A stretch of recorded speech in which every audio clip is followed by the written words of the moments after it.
You can't be serious, man. You cannot be serious! Well, now, before I tell you who's in the house, we have got football royalty in the house, Don. But just a note of thanks so much for coming in last week and giving everyone who was in the studio COVID. We had the man who started off the celebrant institution in Australia 50 years ago, Daly Messenger III, and you gave him COVID. I thought I killed him. He's 86. He spent a week in bed as a result of coming in and doing the podcast. Well, so it could have been two of us pushing up daisies now, Daly and me. Daly, not Daly, Daly Messenger III, the grandson of the great Daly M. So you've put him in bed for a week. So I put myself to bed too. No, don't forget we're not that. worried about you being in bed. Not the same bed. And now that was the voice of Ivan. Ivan. I'm sorry, Ivan. Don't swear, Doug. Don't swear, Don. Why? Because we've got football royalty in, and we've got people you've never met, and you shouldn't be too crude or cold. Too crude when you don't know people or the company you're dealing with. Ivan's back in from the mines. What's been happening over there, Ivan? Have you signing autographs and living off our reputation over there? Yep, doing all the above. All the above. Righto. So, having just had that small introduction, I'm going to get you to vacate the seat for a minute because we've got another special guest in. But the first of all, in the house, Don, royalty from Geelong, and an ex-teammate and business partner of mine. He bought his brother in Dennis. And all the way from Horsham. And Dennis's wife, Nola, and Doug's wife, Elizabeth, they've come in just to see how, if you're as fucked... well, I shouldn't have said that. I'm sorry. I shouldn't have said that with those people over there I've never met. They've come in to see if you are as dumb as they probably thought you were. Or I keep telling them you are. Well, the last time I saw Doug, he reminded me of that bloke called Saddam Hussein. Do you remember when they got Saddam Hussein out of that hole? He was hiding in a hole. Now, Doug had a beard. I know. He's trimmed. And he looked shit-house. He looked like he was just about language, Don. He's trimmed up a bit now. And Doug, welcome to You Cannot Be Serious. Fuck to you too. That's the man who, up until last week, was the fourth highest goal kicker in the history of the AFL. No, sorry, I shouldn't have said that. I was a lay preacher too. And you often said, do preachers do more than lay people? You often told me that, and I only got it about 10 years after you said it the first time. You're also a candidate for Polwarth too. I was, yes. Is that Liberal or Country Party? Country Party. Cardi. Yeah, Country Party, yeah. And that's your roots from Horsham. What's that, Don? That's his roots. He's from Horsham. His I roots know are showing. Narrawong he's from. Yeah, that's right. When it was politically correct, you could say he was from the Thin Chinaman, but you're not allowed to say it now, Narrawong. Where's Narrawong? Near Horsham, you idiot. No, that's down Port Ferry. Portland, Port Ferry, halfway through. I was finishing saying that up until last week when Buddy Franklin has kicked 2 more goals than him, he was the 4th highest goal kicker in the history of the competition. How about, and that's when they only played 18 games a year. How about that? In the mud. In the mud, that's right, with those prodigious, torpedoes. No better in the world. Doug, do you remember, and this is there are certain things in your career you remember, and I do remember you showing me how to kick a torpedo at Glenfrey Oval. It was a lunchtime, midweek. I don't know if you remember that. You had your business in Burwood Road. Yes. And for some reason you were over there and I happened to be down there. But it's the best lesson I have ever received with regard to kicking a ball. Was it? And it was the torpedo. Yeah. I don't know what you did. Because he could kick it, you couldn't. Was it at Glenferrie Road? It was Glenferrie Road. No, it was on the bloody oval, you idiot. That's what I mean, and that's when I actually kicked it just over three k's. I know, because it got caught on that train going to Ferntree Gully. Working beautifully, you two. Doug was a great instructor, but you retained nothing because you couldn't kick over a jam tin. Listen, I'm serious. How did you keep that thing straight? Because just prior to, I played with him for part of a season. John Peck used to kick the torpedo, and he was an excellent executionist of it. But he couldn't control it because he put too much spin on and it'd go straight and then all of a sudden it just deviated and he couldn't correct his So how did you keep yours straight? It was beautiful. Because that's the way I lined it up. A lot of people in the torpedo, they line it on an angle, and that gives it more spin. Right. But I didn't. I'd do it straight, and at the last moment, you'd turn my right hand just a little bit. That's what you showed me to do too. Yeah. Doug, do you think that the players nowadays, from 50 metres out, you were always a chance? Because if you can get onto a torp, it's a beautiful kick. Prodigious, Don. And it takes no effort at all. It all comes back to timing. These guys that are professional now, or that are playing, from 50 metres out, they're not a chance. But you're always a chance from 50. Why don't they incorporate the torpedo into their artillery because they don't repertoire? They don't practice it. That's all I did, was torpedo or drop kick. So Don, if you're listening, were you as good with the drop kick? Yes, I was. Yeah. Because you were on that champion kick. I won it. There's Paul Viner. I do remember him. Yeah. Yourself, John Nichols. You were always in the final. Yeah, well, I won the final one year with a 70-metre drop kick. Really? Yes. Yeah. Did you come to Geelong as a full forward, or did you? It might have been 65, perhaps 50. 50 now. We'll say 70. You're right. Well, you finished with the... because this man intrigues me. If you're listening across the other side of the world, we've got many, many listeners all around the globe that take this. We've picked up another one in Israel too. Okay, Don, we will lose them shortly if you keep going on about how to kick a drop kick. People in Israel would have no idea what you're talking about. We'll get on to it in a minute.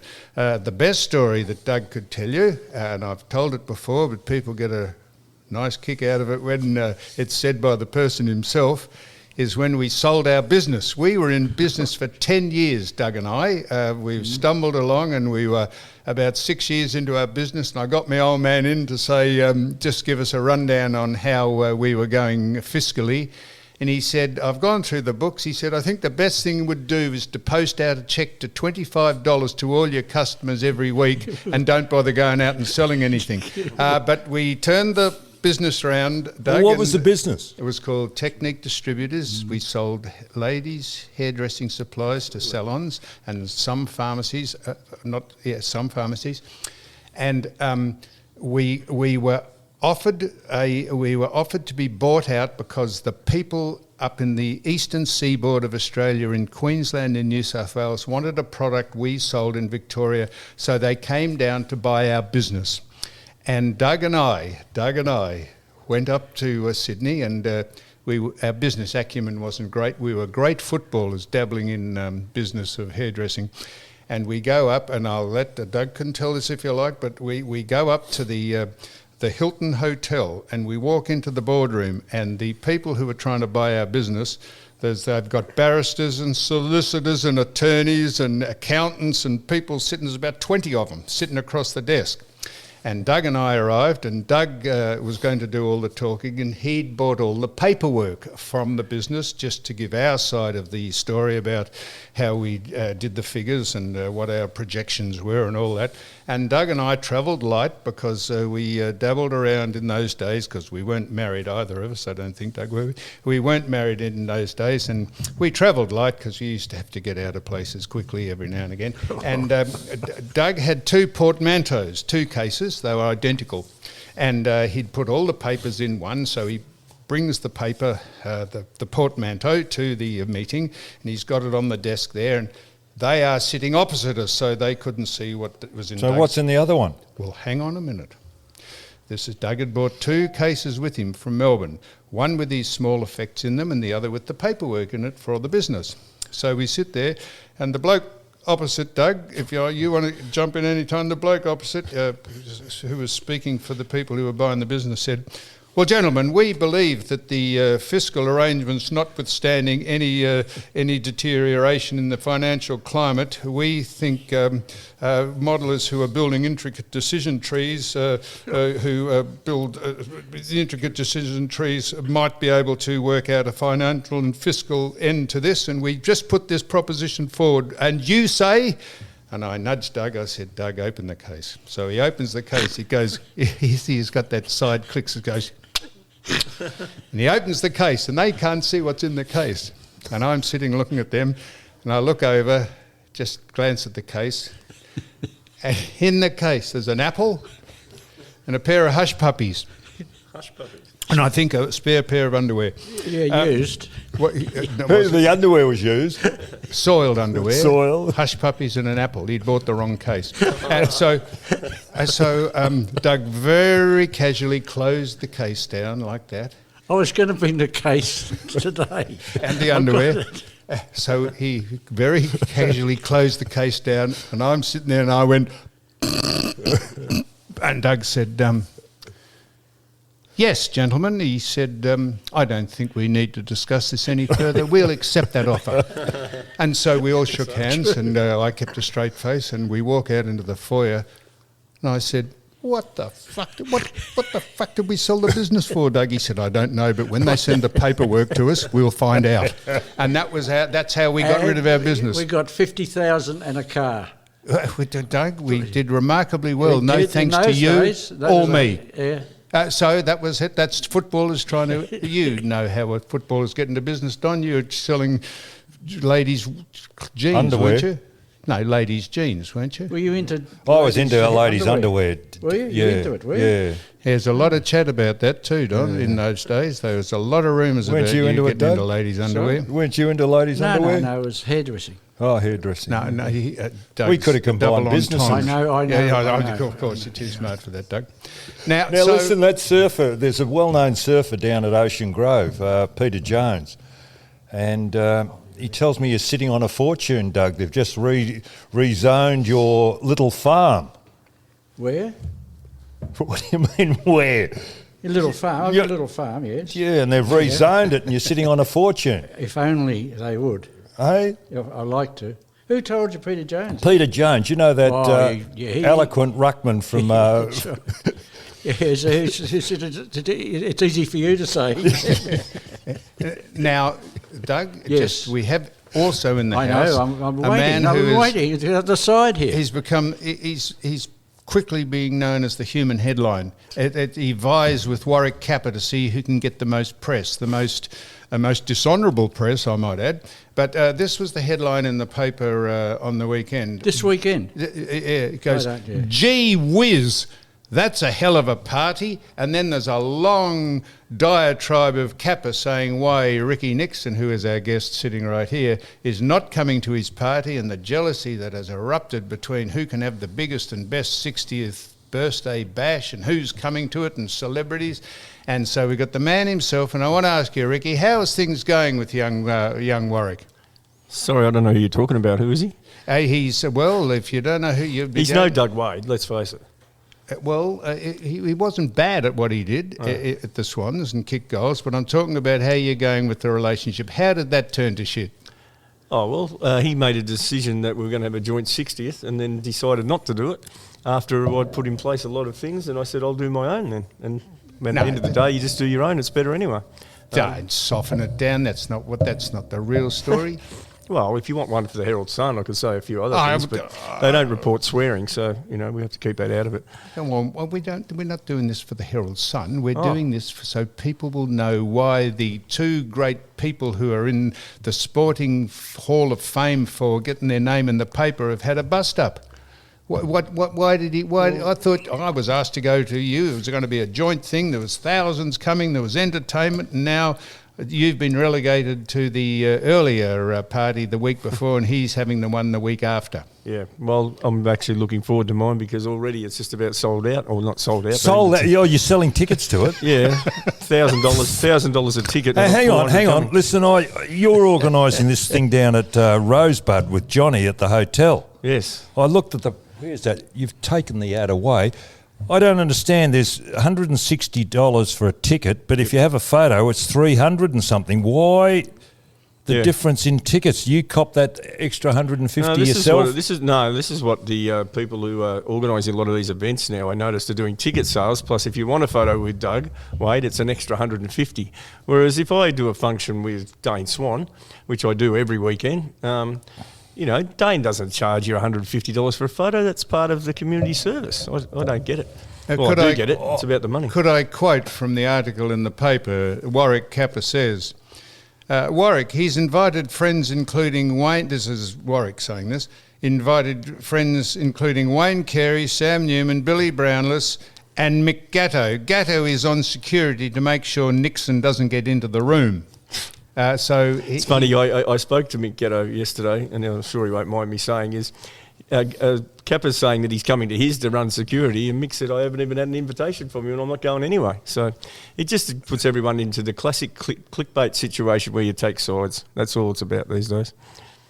I see. So you're just saying that you haven't been shunned and you haven't been spurned. What can you offer that Warwick can't on birthday day? Well, I can offer that my party's about my friends, my family, and everybody else has been great to me over the years, and we'll do it as a fun 80s style party. And Warwick's is all about one. And whereabouts is it, and Rick? how many will be coming? Pier Hotel. Where's that? Well, how many are coming? Well, there's only 300 places, or filled upstairs. So you've got 300 close friends and people who'd like to come to your birthday, have you? Correct. And the Pier Hotel is where? It's in Bay Street, Port Melbourne, on the corner of my friend Dave Cambridge owns it, right on the beach, basically, at the end of Bay Street. How many coming to Warwick's? Well, last count, there's only one, just him going on his own, I think. No, he said, and you said that he'd been sponsored by a women's magazine. well, yeah. Is that right? Why would a women's magazine sponsor Warwick Kappa's 60th birthday? Yeah, I don't think so. So you think that's a lie? Oh, of course it is. It's just total crap.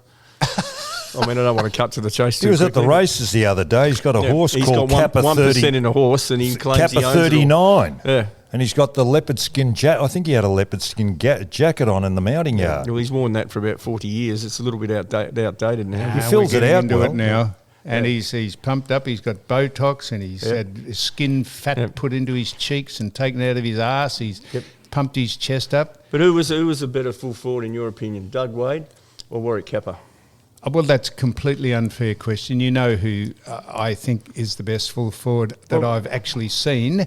But give Warwick some credit. In the 2 years or the 3 years he was on song, he was a very good and effective full forward. But of course, I Doug. don't think anyone would debate that. Well, you were just saying who do you think's the best? Doug, of course. I think Doug was the best player I saw at full forward. But that's not to take any. I didn't see Coventry play, but Dunstall and Franklin and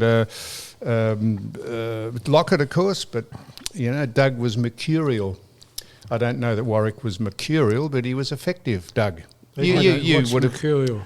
Pardon? Mule? Mercurial. It's a woman's He used name, to play isn't for it? Essendon, didn't he? Mark Mercurial. Mark Mercurial. Yeah. They did a survey on Triple M, and 4 out of 5 people voted to come to mine. For what? Oh, we're back Your on you. what? Yeah. Sorry, I thought we were talking about move Doug. on to Doug for a minute. Yeah. No, gee, I thought we were talking about Doug, but we're back onto you. So they did a survey. I want to talk about Doug. 4 out of 5 people would rather come to your birthday party than Warwick's. Who did that survey? So you. I've been told. Who did that survey? No, my partner did it. No, I don't know. Did that? I thought it was the police actually, but anyway, we'll get on to that. How are you going with Where the are you coppers? living too, Rick? In Bay Street, Port Oh, Melbourne. I thought you'd moved to Mount Gambier. Well, there's another story. The local newspaper, we bought a house over there and we gave her as much as we can. Said, we just want to do a story, Rick, on what you think of Mount Gambier. And I said, it's a great place and, the restaurants are great and I love the country life. 6 hours later, Tony Modger rings me, your front page of the Adelaide Advertiser. I said, for what?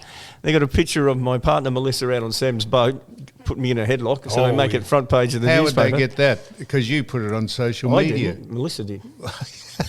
And now she shut her Facebook account down, hasn't she? Because, apparently she How was you in going how you going with the coppers? Every look, other week we ring up and know you're what either in court yeah. or you're making, what are you doing, denying stuff? How's that going? Oh, it's going terrifically well. It just goes, let's adjourn it to the next one. Let's adjourn it to the next So one. have you Let's got a adjourn it to the next licence? one. Yes, I have. Oh, But it's you've been got a- reported that I lost my licence. Yes. But I just drove here just now. So if I've lost my licence, the police are welcome to come and book me for that too. As Sam said the other day, the famous quote from Jack Dry is a ripper. You tell him, Sam, of when police say to you, whatever you might say now can be held in court. Oh, yes, they were written down. And But we read can't out probably and called- put that on we here. can't, no, It's a bit rude.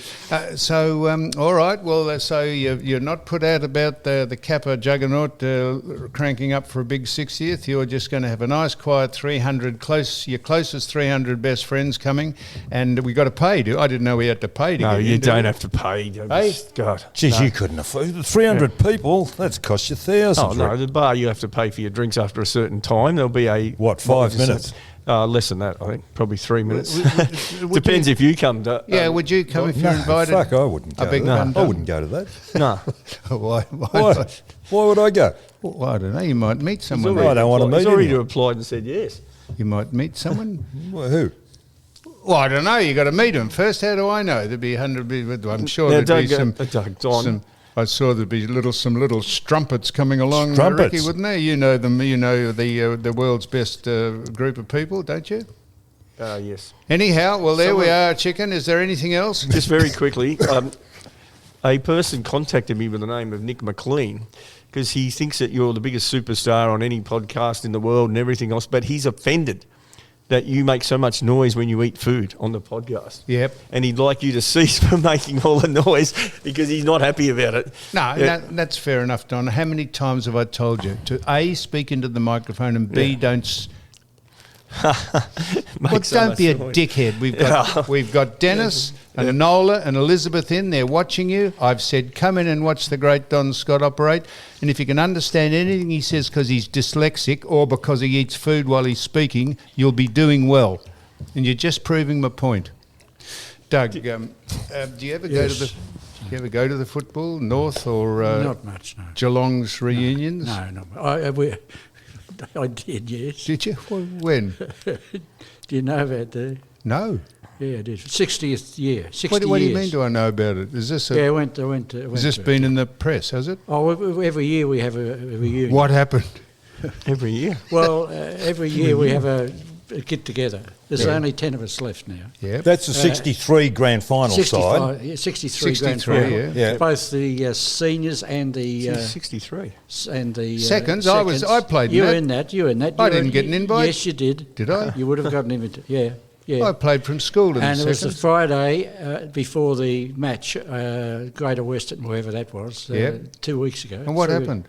Well, we did. We had it on the Friday night, and it was fantastic. About 200. Everybody that was left on the. Except me.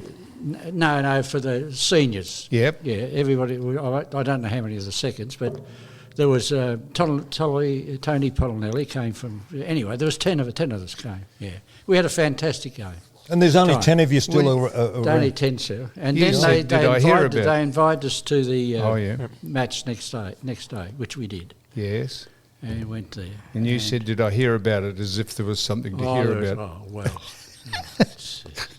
Some It- journalists. What was it to Gosh, hear yeah, about? Flaming wall. Well, we got there. Welcome to country. Oh, for God's sake! God.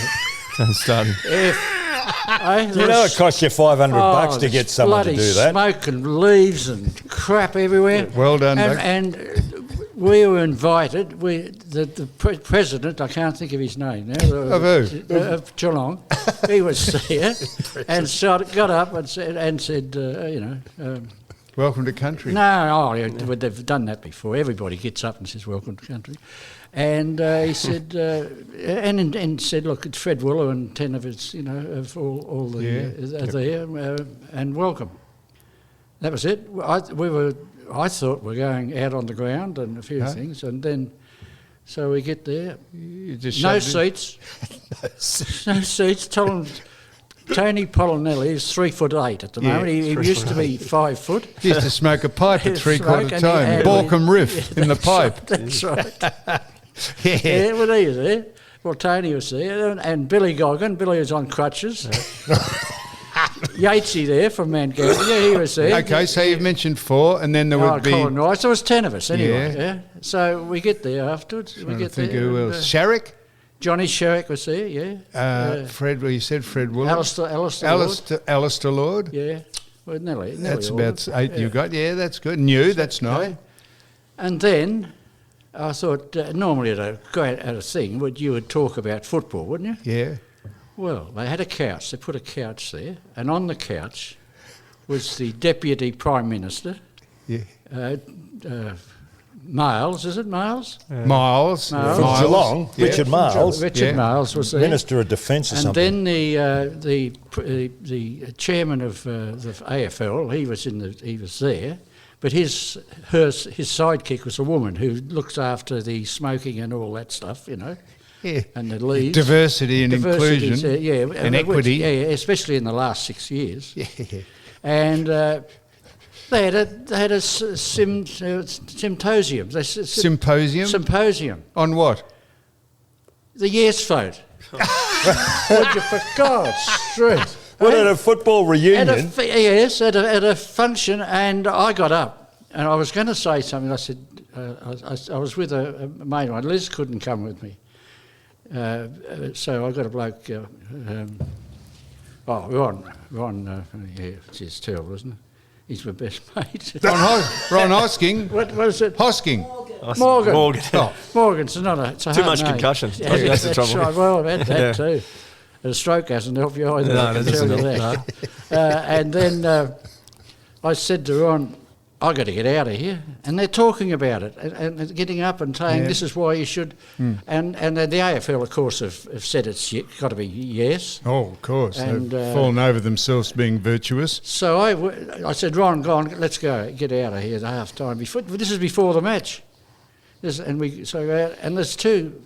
Oh, it doesn't matter. I better not say it. But there's two. I got a blue with two women who was as white as you as me. Yeah. And I was talking to Ron about this and the diverse and all this, and this two women said how that racist that is. I said, I won't tell you what I said, but I didn't swear. But then I get in the lift and there's a bloke.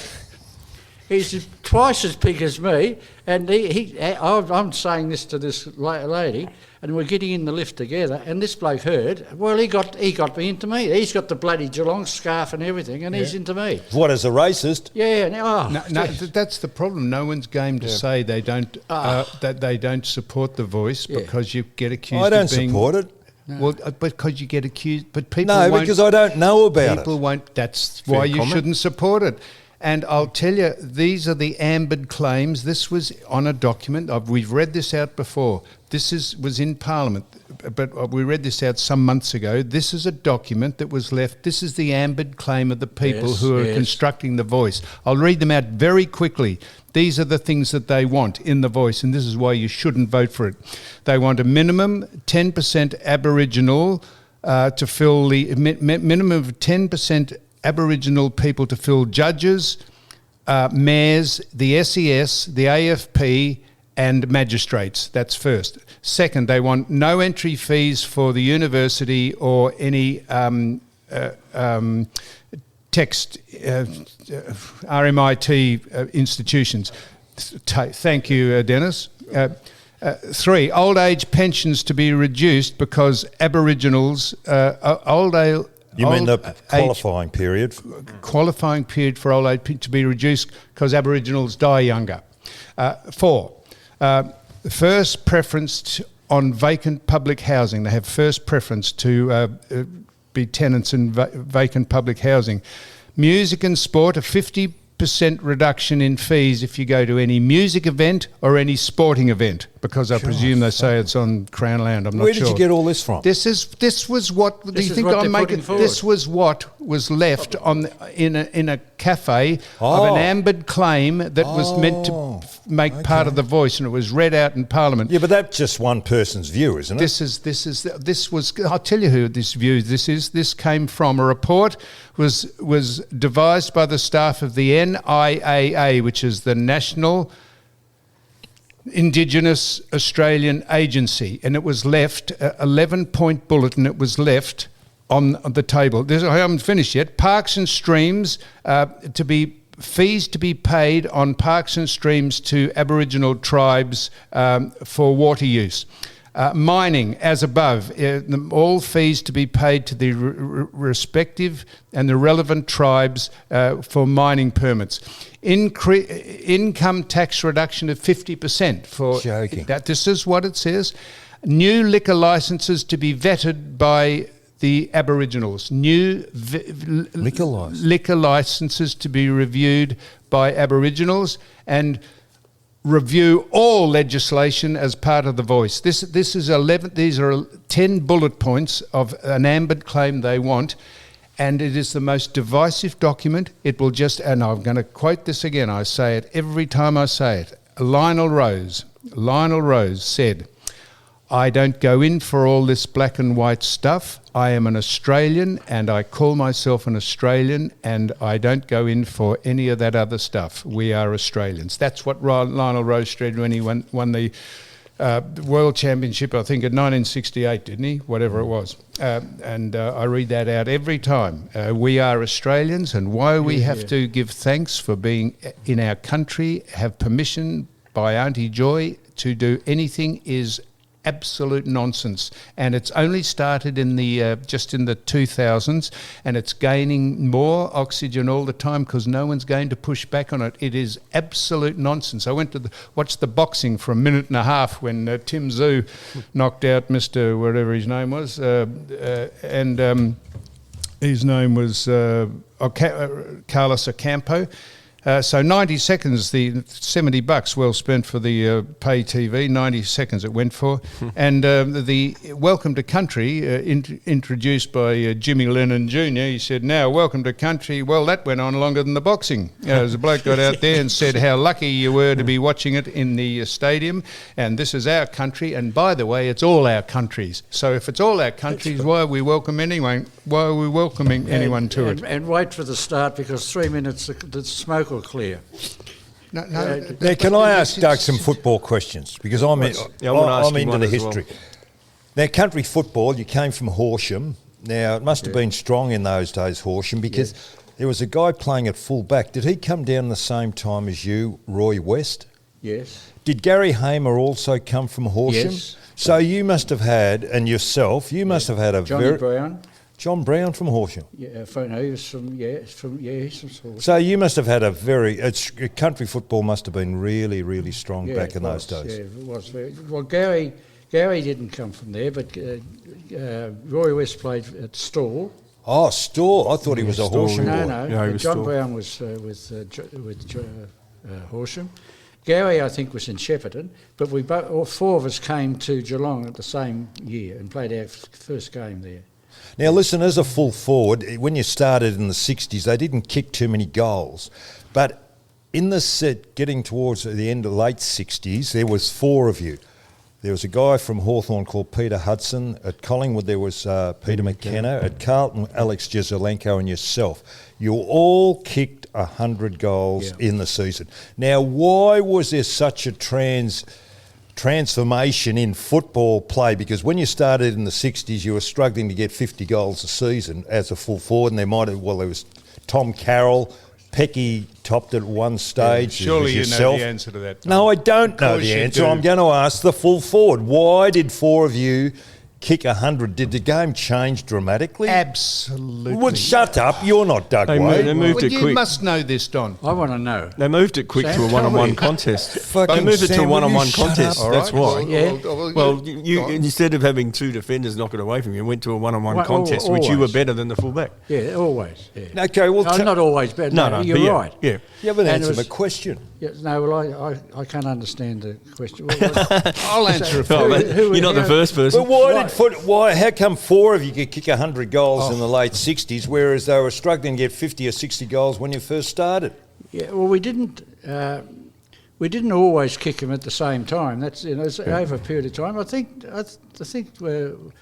Ricky was what is true. What we're saying, that was man on man in those days. Now you wouldn't know where the full forward is now. Do you think, Doug, someone like yourself and those three players revolutionised? A reporter's rung me saying we're doing a story on who's revolutionised football over the years, and I was mentioning Diesel Williams with his quick hands and things like that. Yeah. But when we think about those four that you just said, Don, you probably changed the face of football, and then it became the Lockett after that, and we the Gary also had time to kick it. Yeah. You know what I mean? We weren't puffed by the time we got there. Yeah, it's a good point. But was the ball coming down quicker to you guys? Well, most coaches, the reason full forwards were there in those days was to kick goals.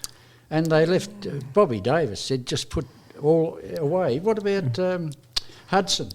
Yeah. The paddy? Well, he told us all the Carey. Same Well, thing. even Tony Lockett, who I played with, you didn't even look. You just turned and kicked it as quickly as you could to the goal square, and he'd mark it 9 out of 10 times. That's the reason. Surely you are being the devil's advocate, Don. You know very well why Still eating. those 4 people were successful, because the instructions were, when you got the ball, rather than chipping it towards the back line or hand passing or keeping possession, look for the designated goal kickers, who are by far the best people and John, accurate. there's never been a period in football's history where 4 of them have kicked over 100 goals in a season. They were talented. 4. Because they were talented players and given a chance to use their talent by the quick transference of the ball down to a one-on-one situation. And don't forget, the back line always has to wait for the forward man to make his move, and they were so good at it, and Doug could stick his arse out, and they were getting between your opponent and the ball. You know very well that's why it was successful. What did you consider your strength, And Doug? as for Ricky Nixon... Will you shut up, Well, please? just a minute, Don. As for Ricky Nixon saying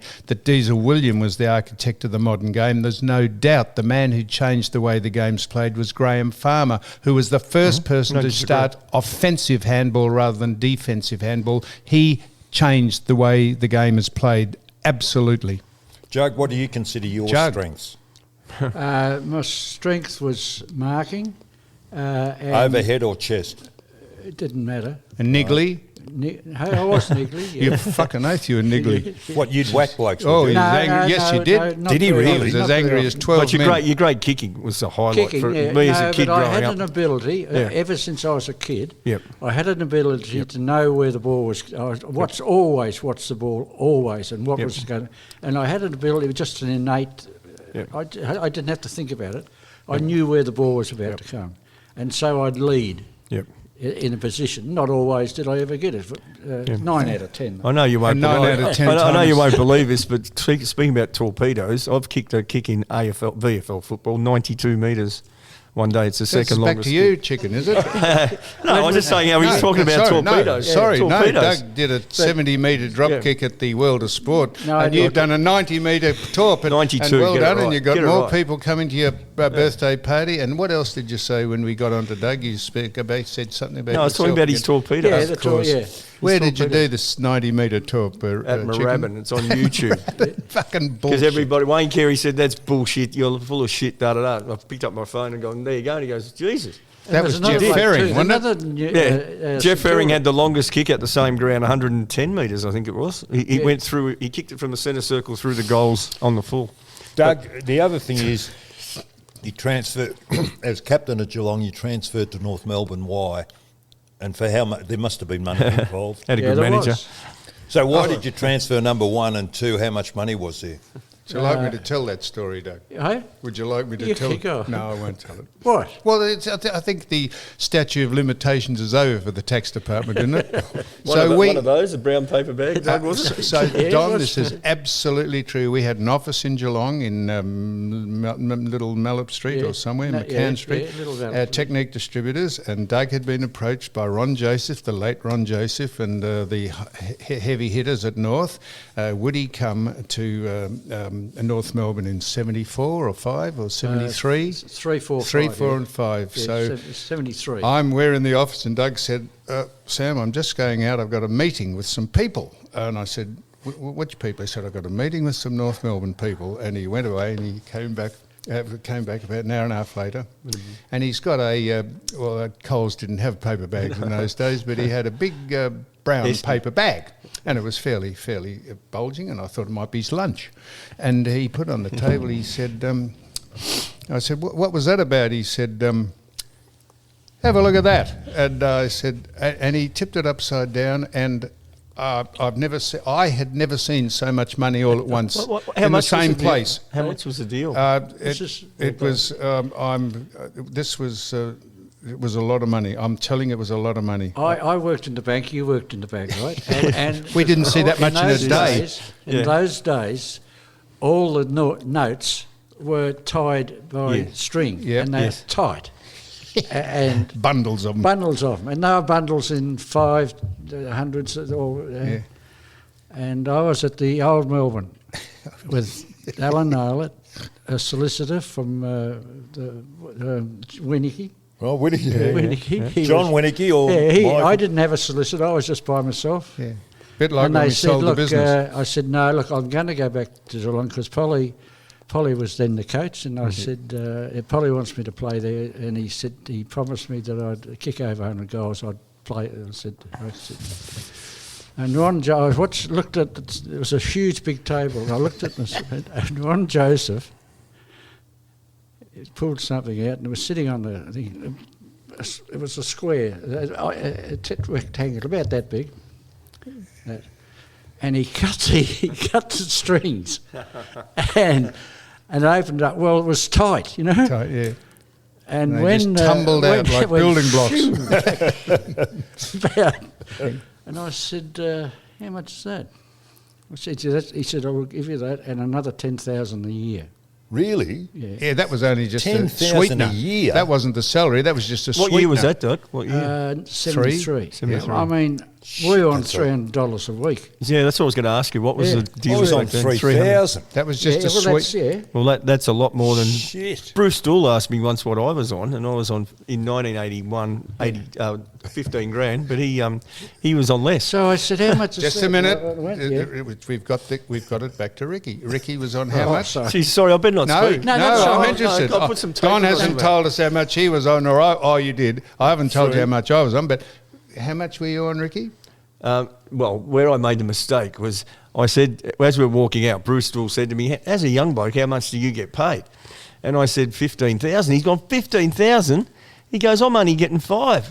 Anyway, the coach, David Parker, called me. They said, why did you tell Bruce Stool you're on 15,000 a match? I said, I didn't say a match. I said for the year. Bruce Stool thought I was getting 6 grand more than him a game. Well, I got 20,000. 20,000, did you, in 73? And I bought a house. Yeah, you would have. Yeah. For $20,000. Yeah. A double-storey house, still there on the corner. Yeah, I know that was it. 20,000. I know it well. Still there, is it? Well built, Well, and I didn't know what to do with it. Yeah. And I had a big Fairlane. Yeah. And they had the biggest console in the middle. Used to have a huge console, and I'd put a air dig. Well, it wasn't an air thing at the top. I'd screwed it on the top, so it looked like the An air dam. where the air comes. Yeah, through, an air dam, a scoop. Yeah, a scoop, like you. That's right, I remember it. Yeah, the black. Yeah. I remember a lot more about So, your yeah, life than you think I do, I Doug. said, where am I going to put this? So it was in the glove box for probably 2 weeks. I had to put it inside, and then I finished. I put it into a bank. Were there any memorable races between you and John coming back down the highways from your country trips? Would have been, for sure. We did, actually. Yeah, what? Did you He had a grey, yellow No, Ford, yellow. We didn't both he? had yellows. We Oh, you bought both had the two yellow GTs. Falcons from Bobby Davis, who was working at Dawson GT, Ford. G4 Falcons. Yeah, that's right. From Dawson Ford. Yeah. And I said to Bob, I think you better come in, he said, and I'll see if I can do a deal for the both of you. He said, what colour do you want them? And I said, Bob, we just want... He said, I got 2 nice yellow ones here, because no one would buy them, I don't think, because they look like bloody canaries. And he said, why don't you come in and then we'll sign them up. So we go in there, and I said, no, fair dinkum, these are unbelievable. I've got one myself. And so he conned us, and we It took us 2 months to get them because they've been made specially. Did you ever Little get- we know that he'd already sold them to... Yeah, we get up to... He sold us nothing that was actually had been produced at that stage. But what thing you're talking about, Don, was we'd both landed together. We had training coming on Thursday afternoon. We both... Sam at that stage was doing the pharmacy side. Country work, farmers, and I was doing... He was doing the farmers. Sam was working. And I was find that doing extraordinary. ladies' hairdressers. And so we had 2 divisions then. I'll tell you. and we both Big landed at the McDonald's. same place in Albury. What, airport you mean? you idiot. We turned at our last call of the week it was at Albury, him doing the pharmacies and me doing the, or vice versa. yeah. And we said, well, we'll go home now. So We better go. We get in these magnificent, fair dinkum, unbelievable yellow Falcons that Bobby Davis had sold us. And we have a head of steam up by about Euro, and we thought, gee, we'll get home. We're going a bit slow. So in those days, I don't think there was a speed. Was there a speed limit in those days? No, there wasn't a speed limit in those days. was it? This was in the 60s, wasn't it? Oh, yeah. Late 60s? Well, it might have been. It might have been a 70s? speed limit, yeah. But And there's no speed limit, so we were doing 90 miles an hour coming down. I think it wouldn't go any faster. down the hill, just down the out hill, of, out of Tullamarine. And the copper, the police, he took him 7 miles to catch us. He had a souped up one of those Chrysler Valiant thing. You know, they were in I can't remember that. No, not a Charger, a Peugeot, was it? Show. I can't remember what that. Yeah. They're Now, what about American the other- cars. They They're pulled us American up cars anyway. that they. And anyhow, they eventually caught us up and they pulled us over. And the cop cars were on the side of the freeway. I don't think there was even a freeway. He's in the middle of us. There's the one yellow Falcon in front of the cop car and the other yellow Falcon behind it. And he's got us out and he's given us a dressing down. He said, "What in God's name do you think you two are doing?" And he said, and Doug, I think, some feeble excuse said, I said, we weren't driving "Hello, dangerously." Sir. I said, sir, or something like that. I said, 2 for 1, sir. that got his attention. He said, he said, get in the F and cut the other back one there. He said, I'll That's see right. you later. That's correct. And he said, "Yeah, speeding." And Doug said, "But we weren't driving dangerously," which was a reasonable. Yeah, We right, went. it We was, just huh? car was going beautifully. Yeah. So I'm not. What I honestly believe we got off. I think we did. We shouldn't say that because we I think wouldn't we did, get any yeah. favourable treatment because of our names. But the copper just thought. I think it was late and he couldn't be bothered doing the paperwork. He just wanted to get home. We had to go to training anyway. Yes, and he Might said, have "Look, been I'll the give you an same escort." copper that let me off on the way to Euro. I was on a running meeting. I was sitting on 100 and he let me off. Yeah. Yeah. Doesn't happen these days. It doesn't happen these days. No, Now, the other story... Hang on, Chicken hasn't been let off. He's going to get There was an himself elephant into on the this flight. conversation. He's going to get himself into this conversation. Get a word in. Give him a chance to get in. Now, what about your driving, Chicken? Well, electric scooter goes well at the moment. You don't need a licence. You don't need anything. Just drive your electric scooter around. So can we bring it back to football now? No, because Chicken, I'm sure he had a bigger fairline than you at the air dam. I had wasn't it, another didn't you, question for Chicken? Doug. Anyway. No, all right. Can I ask him another football Well, hurry question? up because that's it. Now, the grand final. You played in the 1975 grand final, North Melbourne. Is it true?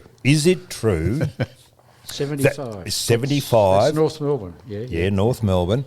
Now, is it true that you were out of the team? You went back to later on in the evening while the match committee were meeting, put your case forward. They put you in at full forward. You weren't allowed to fly for marks. You just had to stay on the ground and take what crumbs came off. You kicked, 4 goals?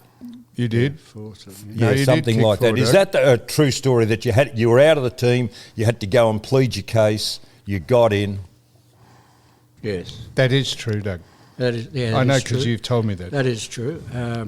And there was a spot, though, for me, because Richard McKeltrick, Blight? Barassi? Barassi was coach, but also Richard McKeltrick did his knee. Yep. And they said that I didn't play the game before, and I knew that I was struggling to get in the game. Yep. It was going to be my last game. Yep. And so Barassi saw me and said I was out of the side, or somebody anyway. But they had a match committee, and I knocked on the door. We didn't said, I can do this. yeah, Give me a chance. yeah, and And he said, "Fuck off." and I Yes, think I Alan know. Hale had a lot to do with a lot Yep. of that as well. And to his credit, Barassi, he said, "Look, leave it with me."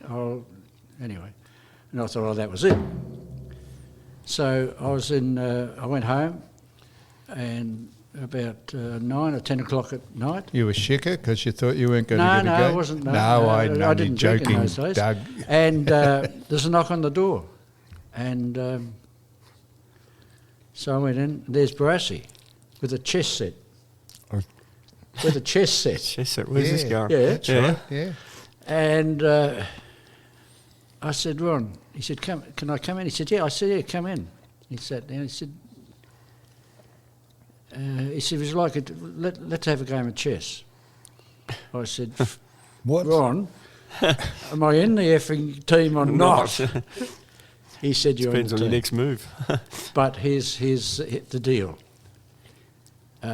they'll expect you to be flying for the ball all the time, the marking. You are not to get off the ground. You got to stay there. And I said, that's my thing is taking a mark. And he said, that's what I want you to do. You just stay in there. Well, you couldn't believe it. That's what I did. And the ball came over the back, and I kicked 4 goals, 3 or something. Yeah. Feltham threw the ball to me instead of handball, and I kicked a goal there, but then they came back, and another bloke wouldn't give me the one, Arnold Brightus, should have handed it to me. I could have finished 5 or 6 goals, and I never moved. Yep. I just sat in the goal square. That was against Hawthorn in 1975. 1975, yeah. What, do you want me to ask a question? No, I'm sure that you have anything you want to comment on that, Chicken? No, who were you played at North Melbourne and Geelong. Yeah. Now, here's one of the most famous Geelong names. Who were the biggest stars, do you think, at both those clubs? Like, I can remember people like Keith Gregg. Those sort of players, they were just unbelievable. There was a heap of them at that stage. Greggy, Schimmelbusch. Sam Kekovich. Yeah. Did you play with him? Or? Yeah, Sam, yeah. Barry Cable, yeah. Denchi, he was a great player. Yeah. How's Barry Cable going, do you reckon, at this stage? Now, there's going to be a real dilemma shortly about the AFL, about Mr. Cable, and we're not passing any judgment on it, but if you go and have a look at who has been made a legend or a Hall of Famer, there's a lot of people who have got some strikes against the name, but this is a very serious strike. They're going to have to front up and decide what they do with Mr. Cable as a member of the legends of the AFL, let alone the Hall of Fame. Is it confirmed, is it? It's confirmed now, yes. He's admitted to guilt, but I asked the question, how does that, if he's been in the Hall of Fame for playing football, and I'm not defending what he's done, but I'm just saying, how does something he's done in his private life change that you're in the Hall of Fame for because there's a criteria, Ricky, as you know, that it's not just about football prowess, it's about John, but how do others, going back to the 1950s, Don, there are guys in there in the 1950s. I'm with you, Don. Who have actually transgressed. Been in jail. I'm with you, Don. But the rules of the, not the rules, but the instructions laid out to be a legend or a Hall of Famer is that besides being a good footballer, you have to be a model citizen and not being convicted. You have to be beyond reproach, and that's. And if we can just finish on this, so the Bombers, Essendon now are in the dilemma. For God's sake, the committee now are deciding that we won't have the motive as the bomber, the fighting machine, the warplane, because that's politically incorrect to have a fighting machine in this day and age. We'll call them the Bombers, but we'll change the emblem. Have you ever heard of anything more ridiculous? If you change the emblem, you can't call them the Bombers, can you? No. So. This is like the Formula One. They didn't have the F111 fly over the grid at the start because they said it was promoting war. Can you believe this? These are the people that are actually running your life for you and telling you what line to toe. And then we had that stupid woman Chrissy. I was speaking to her about having grid girls, and she said, it was demeaning to the grid girls. I said, not at all. The grid girls look fantastic, and that's how they earn money, by looking good, and you're decrying them from earning an income. Dumbass she was. So what are the Bombers going to do? How do we live free in this country without, I hate war, but without fighting for your bloody country, where were we going to be? We wouldn't be where we are now. Yep. I can tell you. What, through the Second World War? That's the nearest threat to us. Some of the wars, we won't get to some wars like Iraq and that, which I felt that was... Roosevelt at Pearl Harbor said, I hate war. My wife, Eleanor, she hates war. Even our son, Jimmy, he likes his peace. That's what she said. Now, Doug and Don and Ricky, we're going to wind this up because Why? Because we've been going for 54 minutes and we think the concentration span of the people who listen to this... Is that who we're appealing to, people with low... That's exactly who we're appealing to, Don. Okay. Do you think nuclear physicists would listen to this? Yes. We've got a lot of very intellectual... Cheerio to the nuclear physicists. We're going to come back and this is the end of part 1.